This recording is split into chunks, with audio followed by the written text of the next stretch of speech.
আসসালামু আলাইকুম প্রিয় এইচএসসি আইসিটি শিক্ষার্থীরা, আশা করি সবাই ভালো আছো। আজকের এই ভিডিওতে আমরা শিখব কিভাবে দুইটি ধনাত্মক পূর্ণ সংখ্যার গড় নির্ণয়ের সিপোগ্রাম করতে হয়। কিছু নতুন বিষয় শিখবো আজকের এই ক্লাসে। আরেকটা কনসেপ্ট ক্লিয়ার করি, দুইটি ধনাত্মক পূর্ণ সংখ্যার গড় নির্ণয়ের অ্যালগরিদম এবং ফ্লোচার্ট আগের ক্লাসে কিন্তু দেখানো হয়েছে। আর সেই অ্যালগরিদম আর ফ্লোচার্টের এটা হচ্ছে সেই ফ্লোচার্টটা। আজকে এই ফ্লোচার্ট থেকে আমরা এই সিপোগ্রামটা করব। তো দেখা যাক কিভাবে সিপোগ্রাম করতে হয়। প্রিয় শিক্ষার্থীরা, প্রথমেই আমরা দেখতে পাচ্ছি স্টার্ট।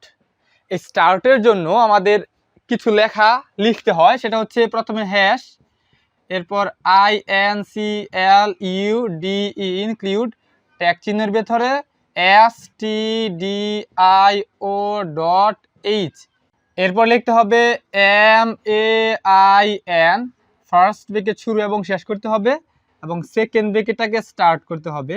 এই যে এই পার্টটুকু লিখলাম, দেখো স্টার্টের কাজটা আমার ইতিমধ্যে সম্পূর্ণ হয়েছে। ইনপুট এবির কাজ, ইনপুট এবির জন্য আমরা এখানে লিখব ফ্লোট, FLOAT, ফ্লোট দেওয়ার পর AB অর্থাৎ এই দুইটা বর্ণ, আর এভারেজ যেহেতু আমরা গড় করব তাহলে AVG।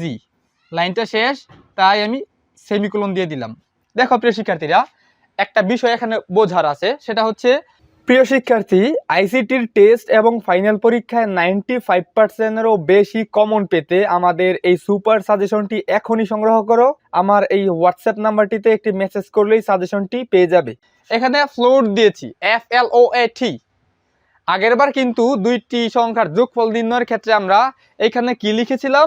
INT দ্বারা ইন্টিজার বোঝানো হয়েছিল, আর এখানে FLOAT এই ফ্লোট দ্বারা বোঝায় ভগ্নাংশ সংখ্যা।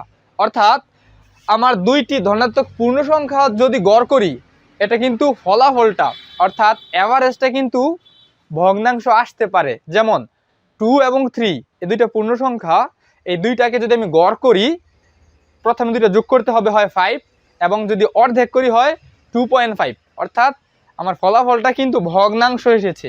যখনই ভগ্নাংশ ফলাফল আসার সম্ভাবনা থাকে তখন এখানে FLOAT দিতে হয়। আর যদি পূর্ণ সংখ্যা হয় সব কিছু, তাহলে এখানে INT দিতে হয়। আশা করি এই লাইনটা বোঝাতে পেরেছি। এরপর আমরা লিখব স্ক্যানএফ, SCANF। স্ক্যানএফ লিখার পর আমরা ফার্স্ট ব্রেকেট শুরু করব এবং কোটেশনের ভেতরে লিখব %F।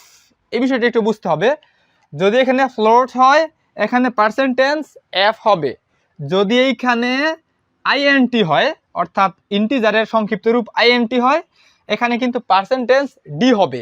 তাই করেছিলাম আমরা আগের ক্লাসগুলিতে।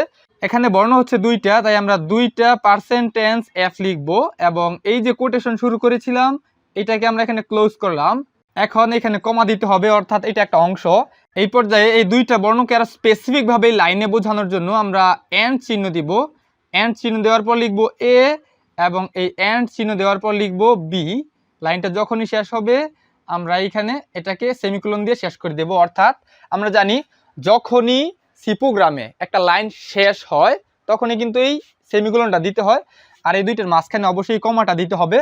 আর এই কমা দ্বারা বোঝাইছে এইটা একটা পার্ট আর এতটুকু একটা পার্ট।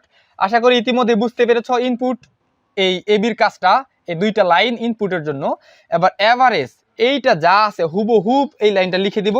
তাহলে লিখে দেই AVG সমান A + B / 2।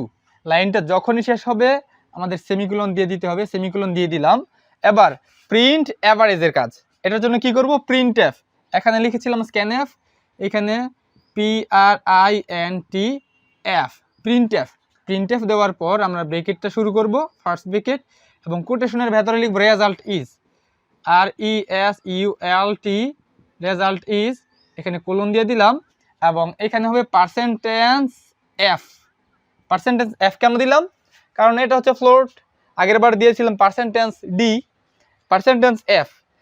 F দেওয়ার পর আমরা এই যে কোটেশন শুরু করেছিলাম এটাকে ক্লোজ করলাম, এবং কমা দেওয়ার পর আমাদের লিখতে হবে AVG। আগের বার এখানে ছিল সাম, তাই এখানে সাম লিখেছি। এবার AVG, তাই আমরা লিখব AVG। লাইনটাকে শেষ করলাম এবং সেমিকোলনের মাধ্যমে বোঝালাম লাইনটা কমপ্লিট। ইতিমধ্যে আমাদের প্রিন্ট অ্যাভারেজের কাজ সম্পূর্ণ হয়েছে। এবার হচ্ছে ইন্ডের কাজ। ইন্ডের মধ্যে কি করতে হয় সবসময় মনে রাখবে, ইন্ডের কাজ হচ্ছে রিটার্ন 0, ফার্স্ট ব্র্যাকেটটাকে ক্লোজ করা, RETURN রিটার্ন 0, লাইনটা যেহেতু শেষ এটাকে আমি সেমিকোলন দিয়ে দিলাম এবং সেকেন্ড ব্র্যাকেটটা এখানে স্টার্ট করেছিলাম, সেকেন্ড ব্র্যাকেটটাকে এখানে ক্লোজ করলাম। এখন আমার এটার ফলাফল কি আসবে দেখো, আমার দুইটা বর্ণ এবি, এবি দুইটা হতে পারে 3 এবং 2 হতেই পারে, এই দুইটা বর্ণ পূর্ণ সংখ্যা।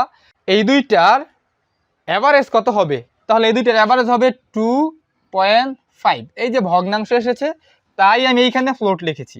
এটা কিন্তু পূর্ণ সংখ্যা আসতে পারে, কিন্তু যখন সম্ভাবনা থাকে তখনই তুমি এখানে ফ্লোট দিয়ে দিবা এবং পার্সেন্টেজ এফ দিয়ে কাজগুলো করবা।